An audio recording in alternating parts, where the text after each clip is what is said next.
This video talks about the start of the Edo Shogunate in 1603 and how it became stronger. Japan is a country of islands. Its culture and spirits are special because it was alone for more than 200 years. I will tell you about Japan's history, culture, and fun facts. If you haven't followed my channel yet, please do. I would be thankful. The Battle of Sekigahara, 1600. The Battle of Sekigahara was a major turning point in Japanese history. It took place on 21st October 1600, marking the end of the Sengoku or Warring States period. This was a time of constant conflict and political instability in Japan, with numerous samurai warlords or daimyos fighting for power. Tokugawa Ieyasu and Ishida Mitsunari were the main figures in this battle. They each represented the opposing political alliances. Ieyasu was a powerful daimyo who had inherited the legacy of Toyotomi Hideyoshi, a great empire of Japan. Mitsunari, on the other hand, was a loyal supporter of Hideyoshi's young son and the Toyotomi clan. The battle was intense and decisive. Tokugawa Ieyasu's eastern army defeated Ishida Mitsunari's western army. Many daimyos switched sides to join Tokugawa during the battle, tipping the scales in his favor. The victory was a crucial step towards Tokugawa's consolidation of power in Japan. The establishment of the Edo Shogunate from 1603 to 1868. After his victory at Sekigahara, Tokugawa Ieyasu was named shogun by Emperor Goyozei in 1603.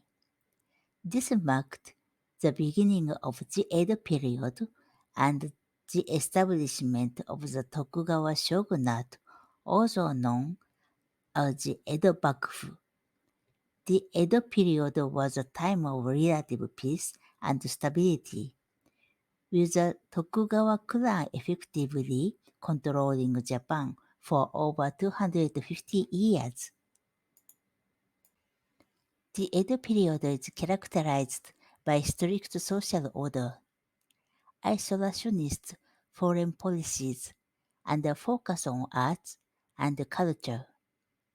Samurai were at the top of the social hierarchy, followed by peasants, artisans, and merchants. The Edo shogunate also implemented a policy of Sakoku, closing Japan off from much of the outside world to maintain stability. Introduction of Christianity. Christianity was first introduced to Japan by Portuguese missionaries, led by Francis Xavier in 1549.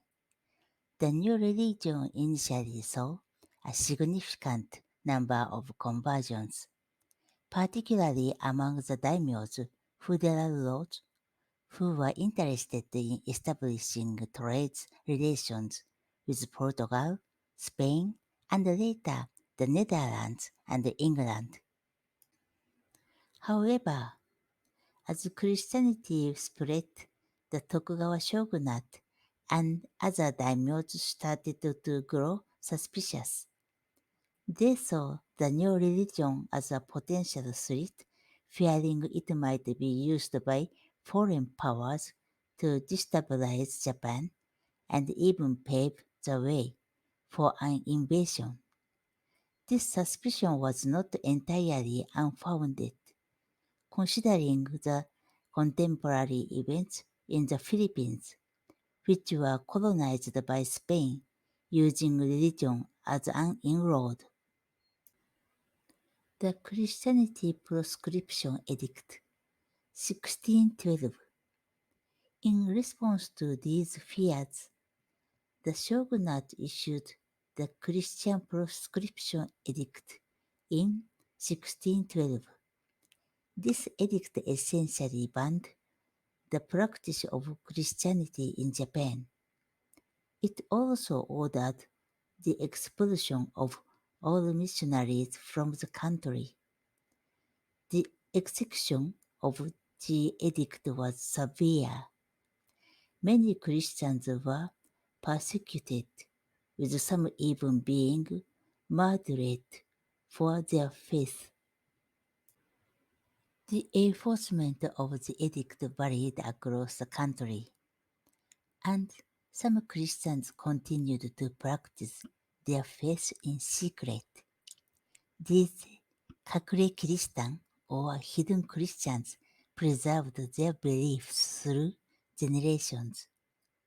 However, on the larger scale, the edict effectively ended the open practice of Christianity in Japan for several centuries. This edict was part of the broader Sakoku or closed country policy of the Edo Shogunate, which aimed to isolate Japan from foreign influence. This policy, which lasted for over 2 centuries, had a profound influence on the development of Japanese society and culture. The Jige of Osaka, 1640 to 1615. The Jige of Osaka was a series of battles undertaken by the Tokugawa shogunate against the Toyotomi clan, the previous ruling power. The battles took place at Osaka Castle in two main campaigns, the Winter Campaign 1614 and the Summer Campaign 1615.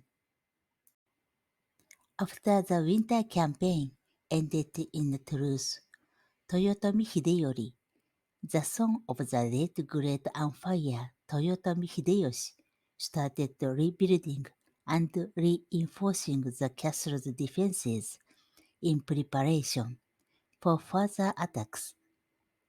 Tokugawa Ieyasu, the shogun, interpreted this as a violation of the truce agreement and used it as a pretext to launch the summer campaign. The summer campaign, 1615. The summer campaign was a decisive military operation that led to the fall of the Toyotomi clan. The climax of the campaign was the Battle of Tennoji, where Tokugawa's forces engaged the Toyotomi's army. Despite being outnumbered, the strategic maneuvering of Tokugawa's forces led to decisive victory. Following the summer campaign, Toyotomi Hideyori and his mother committed seppuku as the castle fell. With the Toyotomi clan eliminated, the threat to the Tokugawa shogunate's power was extinguished, and a period of peace followed. This victory solidified Tokugawa's rule and effectively marked the beginning of the stable and unified Edo period in Japan. The Siege of Osaka and the resulting downfall of the Toyotomi clan marked the end of a period of conflict and the beginning of over 2 centuries of relative peace under the Tokugawa shogunate. It was an important milestone in Japanese history, signifying the end of the Sengoku or Warring States period. The Bukeshu hat, 1615. The Bukeshohat was a set of laws established by the Tokugawa shogunate in 1615, immediately following the establishment of their rule. These laws were intended to consolidate the Tokugawa's power and regulate the daimyos or feudal lords under the shogunate.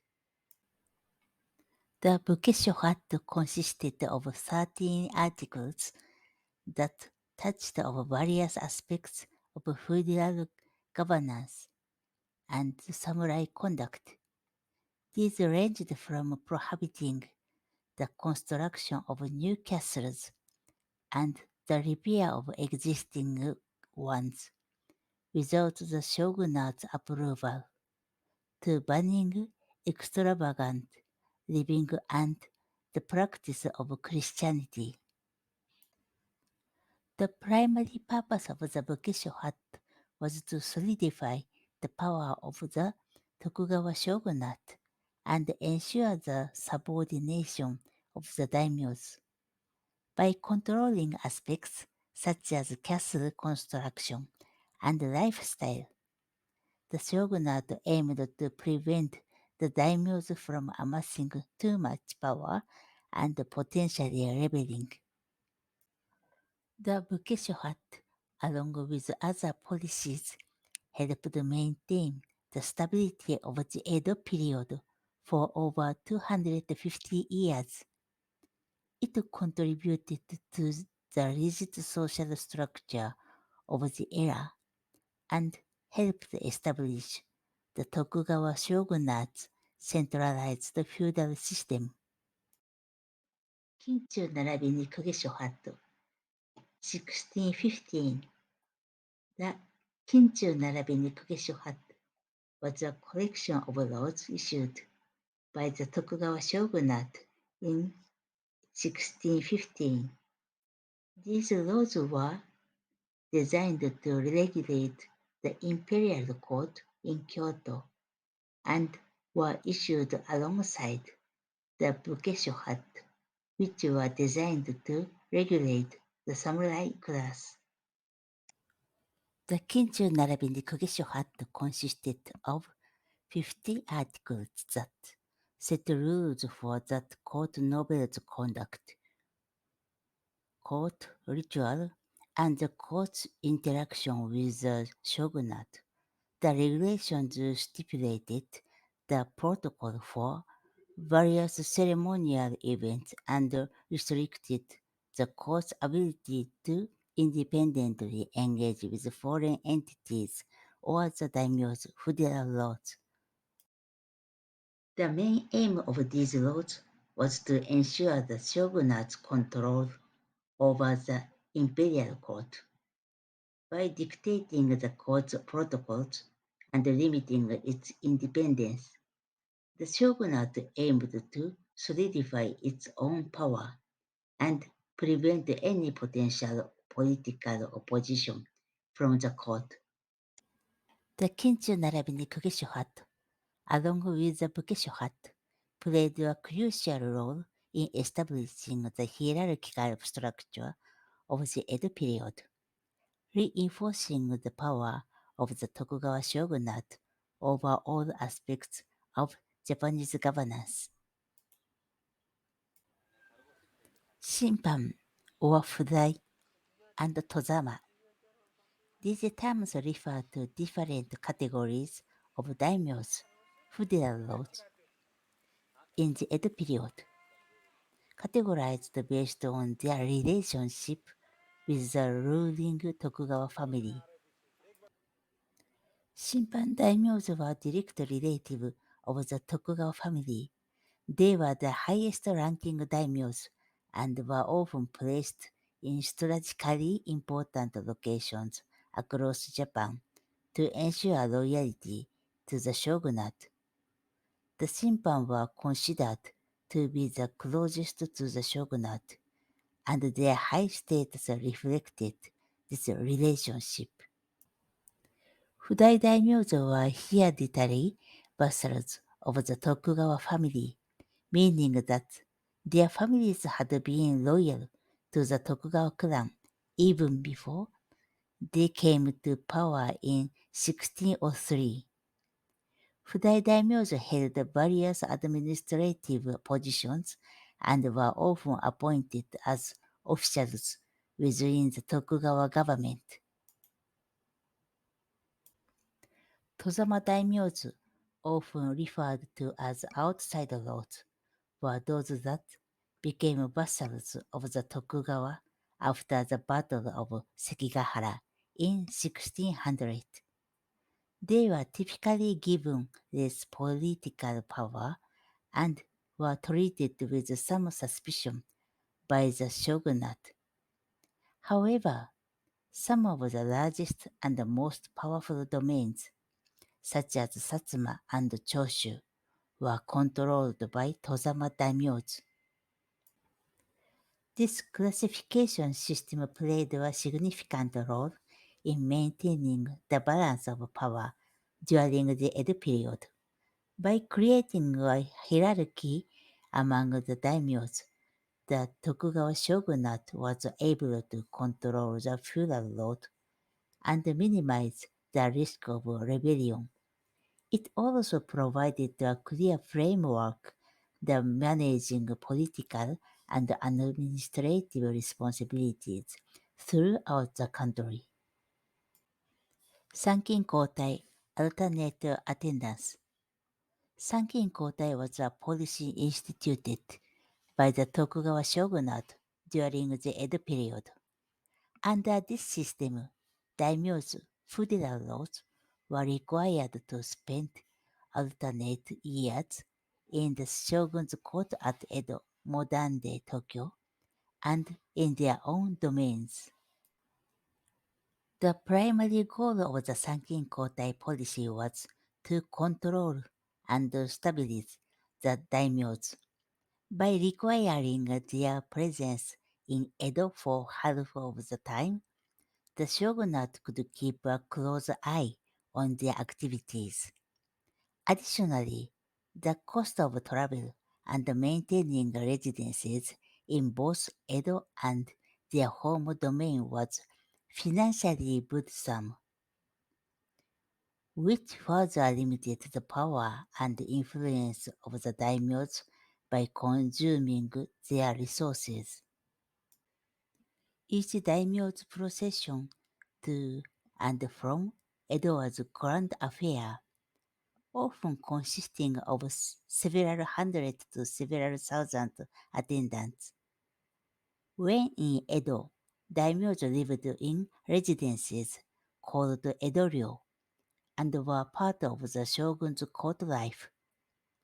While they were in their home domain, their wives and heirs were required to remain in Edo as hostage to ensure their loyalty to their shogunate. The Sankin Kotai system had a significant impact on various aspects of Japan during the Edo period. It helped to maintain political stability by keeping the daimyos under control, and it also stimulated the economy by promoting the development of infrastructure such as roads and post towns. Moreover, it led to cultural exchange and a certain degree of national integration as daimyos and their processions traveled back and forth across the country.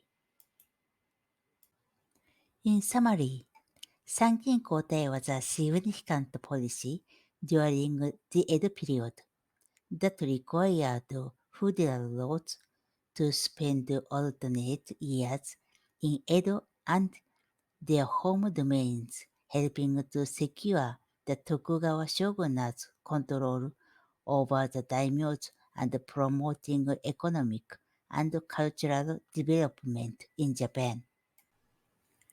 This video is now finished. Please press the like button and leave a comment to share what you think. Thank you for watching till the end. See you next one.